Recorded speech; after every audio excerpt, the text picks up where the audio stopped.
За Smart Trade Coin аппликейшнийг яаж суулгахыг хэрэг App Store юм уу Google Play-гээс утсан дээрээ суулган татаад суусны дараа та ийм төрс гарч ирэнгүүт Greet гэдэг дээр дараад таны хувийн түлхүүр болон фраз бол энэ маш чухал.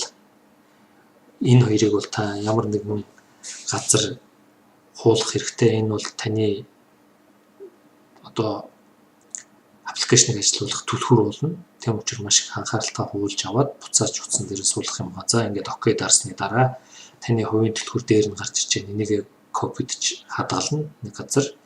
Дуудлын фраз буюу 12 үгийг бас мөн хадгална. За ингээд хадгалж авсны дараа буцаад утсан дээрээ суулгаж ажилуулах хэрэгтэй юм байна. За фраза бас хадгалаад авчна.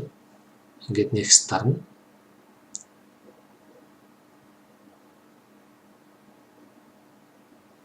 Энэ хоёрыг маш сайн хадгалах хэрэгтэй. Яагаад гэвэл энэ хоёрыг байж ш таны утсан дээр суусан Smart Coin аппликейшн ажиллах юм байна.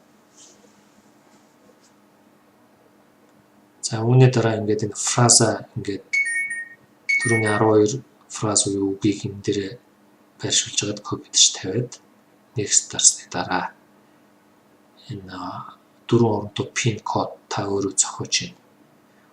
Энэ пин кодыг одоо 2 удаа хийдэг байгаа.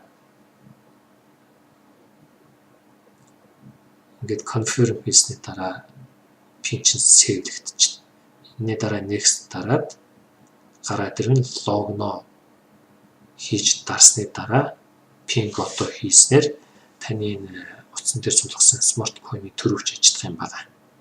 За ингээд 4 оронтой тоогоо гээд submit дарна.